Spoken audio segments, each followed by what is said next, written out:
अस्सलामुअलैकुम, वेलकम है आप सभी का इस नई वीडियो में। यहाँ पे एआईसीटी की तरफ से दो इंपॉर्टेंट नोट्स आए हैं, दो बड़ी अपडेट्स आई हैं सारे स्टूडेंट्स के लिए, चाहे जो ऑलरेडी पीएमएसएस के अंडर पढ़ रहे हैं, किसी भी सेमेस्टर में है, चाहे first year, second year, third year या फाइनल ईयर में है, और उन स्टूडेंट्स के लिए भी जो इस साल पीएमएसएस में अप्लाई करने वाले हैं। दो इंपॉर्टेंट नोट्स यहाँ पे एआईसीटी ने रिलीज़ किए हैं, तो दोनों नोट्स को मैं आपको इन डिटेल में समझाऊंगा कि क्या एक्चुअल में है और आपने करना क्या है।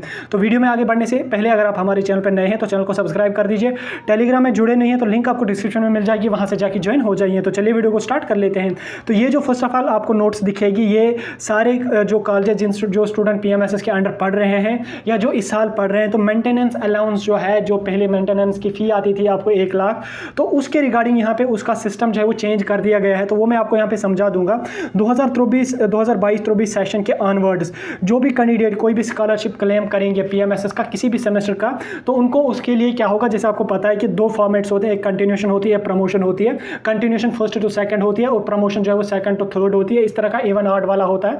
तो वो यहाँ पे रिलीज आपको दिखेगा ऊपर वाले जो कुछ पॉइंट्स है, उसके साथ साथ यहाँ पे 50,000 आपको पर सेमेस्टर दिखेगा। तो इसको मैं यहाँ पे डिस्कस नहीं करूंगा, लेकिन अगर आप पांचवा और छठा पॉइंट यहाँ पे देखोगे तो मैं आपको पढ़ूंगा, तो ये नहीं पढ़ूंगा अगर तो लंबा हो जाएगा, लेकिन मैं समझा दूंगा आपको कि एक्चुअल में लिखा क्या है। देखिए पहले क्या होता था कि जो ही आप कंटिन्यूशन अपनी अपलोड कर देते थे, प्रमोशन या कंटिन्यूशन या प्रमोशन, उसके साथ साथ मार्कशीट आप अपलोड कर देते थे, सैंक्शन ऑर्डर जो भी होता था वो अपलोड कर देते थे, एआईसीटी आपको वेरीफाई कर देती थी, और कॉलेज को भी पहले वेरीफाई करना होता था आपके डॉक्यूमेंट्स। देन उसके बाद एआईसीटी वेरीफाई कर दी थी कंटिन्यूशन, प्रमोशन। देन उसके बाद वो जो डेट्स देखी जाती थी, पहले तो डेट्स नहीं देखी जाती थी, तो लास्ट ईयर से डेट्स भी देखी जाते हैं। उसमें मंथली आपको 10,000 देखा जाता है। अगर आप 5 महीने के लिए कॉलेज में ऑफलाइन रहे हैं तो आपको 50,000 रिलीज कर दिए जाते थे। लेकिन उसमें क्या होता था, कभी कभी किसी स्टूडेंट को पेमेंट जो है वो सस्पेंड हो जाती थी, या कोई स्टूडेंट जो है वो कंटिन्यूशन में तो डेट वगैरह डलवा देता था, लेकिन उसके बाद क्या होता था, वो ऑफलाइन होता था घर में, या उसकी अटेंडेंस सही नहीं होती थी, तो वो भले ही 50,000 लेता था लेकिन अटेंडेंस वगैरह उसकी सही नहीं होती थी, या किसी स्टूडेंट की कुछ पेमेंट सस्पेंड हो जाती थी। तो उसको यहाँ पे इन्होंने अपडेट किया। इन्होंने क्या रखा है यहाँ पे, ऑटो अपडेट सिस्टम रखा, कि मतलब कि आप कंटिन्यूशन जो है वो सिस्टम जो वो ऑटोमेटेड हो गया है, कि कंटिन्यूशन या प्रमोशन आप अपलोड करोगे वो वेरीफाई हो जाएगी, आपको पेमेंट रिलीज कर दी जाएगी। उसके साथ साथ क्या दिया गया है, कॉलेजेस के जो नोडल ऑफिसर्स हैं, प्रिंसिपल्स वगैरह हैं, उनको एक्सेस दिया गया है। जब वो लॉगिन करेंगे आपकी आईडी, उनको एक्सेस होगा कि आपका स्कॉलरशिप अगर वो चाहें 50,000 में, वो कुछ अमाउंट उसमें सस्पेंड कर सकते हैं। किस बेस पे, आपको अटेंडेंस देखी जाएगी वहाँ पे, ठीक। अगर किसी स्टूडेंट की जो है अटेंडेंस कम है, जैसा क्राइटेरिया, अब आप कहोगे कि क्राइटेरिया क्या है अटेंडेंस का, क्राइटेरिया जो वो डिपेंड करता है कॉलेज यूनिवर्सिटी पे।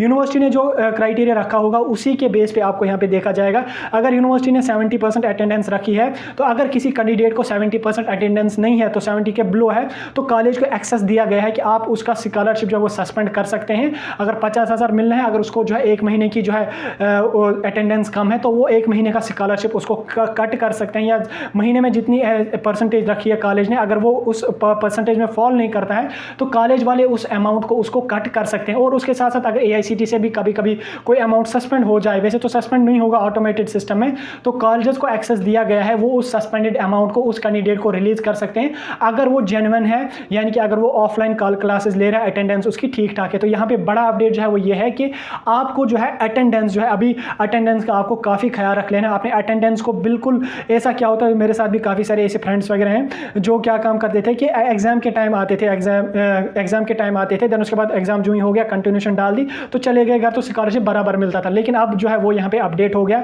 क्योंकि एआईसीटी लगातार जो है पोर्टल को अपडेट कर रही है, स्टूडेंट्स की ग्रीवेंसेस को सॉल्व करने का नए नए तरीके ढूंढ रही है। तो यहाँ पे इन्होंने अपनी सहूलियत के लिए कॉलेजेस को एक्सेस दी है कि आप स्टूडेंट का स्कॉलरशिप जब रिलीज हो जाएगा उसको एक्सेस आप कर सकते हैं। अगर आप चाहें तो उसका अमाउंट सस्पेंड कर सकते हैं, अगर आप चाहें तो उसका सस्पेंडेड अमाउंट जो वो रिलीज कर सकते हैं। यानी कि आपको जो है ओवरऑल इस नोट्स का मकसद ये है कि आपको अटेंडेंस का काफ़ी ज़्यादा ख्याल रख लेना है। अगर आप अटेंडेंस में फॉल नहीं करते हैं तो एआईसीटी इजीली आपका स्कॉलरशिप जो है वो सस्पेंड कर सकती है। तो ये सारे कैंडिडेट्स के लिए, चाहे वो ऑलरेडी पढ़ रहे हैं या नहीं पढ़, या इस साल जाने वाले हैं, उनके लिए।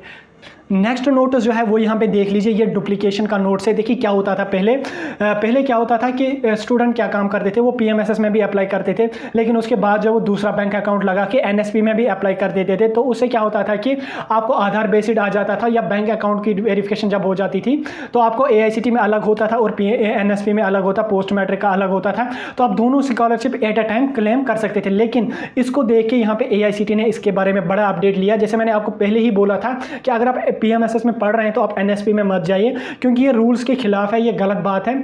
आपको एक स्कॉलरशिप दिया गया, आप उसी को अवेल करें, दूसरा स्कॉलरशिप आपके लिए नहीं है। तो उसको लेके यहाँ पे क्या अपडेट आया है नोट्स में, तो मैं आपको थोड़ा सा यहाँ पे जो है पढ़ूंगा तो नहीं, मैं आपको बताऊंगा कि एक्चुअल में नोट्स में मेंशनेड क्या है।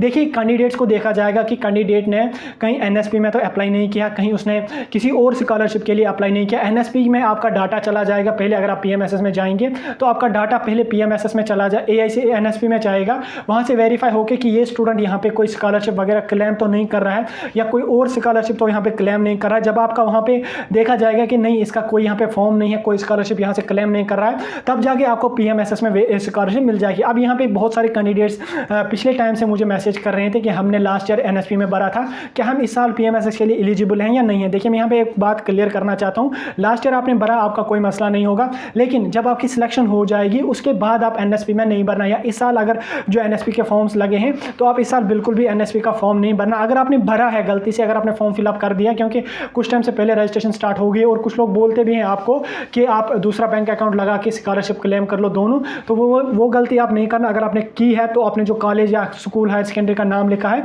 वहाँ से जाके उसको रिजेक्ट आप करवा सकते हैं, वो रिजेक्ट हो जाएगा। लेकिन यहाँ पे जो इस नोट्स का मकसद यही है कि आप एक स्कॉलरशिप एक टाइम में क्लेम कर सकते हैं, 2 स्कॉलरशिप्स आप एट अ टाइम नहीं क्लेम कर सकते हैं। तो ये बड़े अपडेट 2 थे AICTE की तरफ से जो आए थे, जो मैंने आपको डिस्कस किए थे। तो सबसे बड़ा अपडेट जो था वो पहला अपडेट था कि कॉलेजेस को एक्सेस दी गई है, वो आपका स्कॉलरशिप रिलीज भी कर सकते हैं। जब AICTE आपका स्कॉलरशिप रिलीज करेगी देन उसके बाद कॉलेजेस को एक्सेस मिलेगा उस स्कॉलरशिप को वेरीफाई करने के लिए। अगर आपकी अटेंडेंस कम है या आप अटेंड नहीं करते थे रेगुलर क्लासेस, तो आपका स्कॉलरशिप जो है वो सस्पेंड भी कर सकती है कॉलेज। तो ये 2 बड़े अपडेट्स हैं जो मैंने आपके साथ डिस्कस किए। होप आपके कन्फ्यूजन्स इन 2 अपडेट्स के बारे में क्लियर हो गए होंगे। इस वीडियो को आप ज़्यादा से ज़्यादा अपने फ्रेंड्स तक भी शेयर कर दीजिए ताकि सारे कैंडिडेट्स को इसके बारे में इन्फॉर्मेशन मिल जाए। तो चलिए मैं वीडियो को यहीं पे खत्म कर लेता हूँ। ये एक इंपॉर्टेंट वीडियो था जो मैंने आपके साथ डिस्कस किया। कोई कन्फ्यूजन डाउट है तो कमेंट सेक्शन में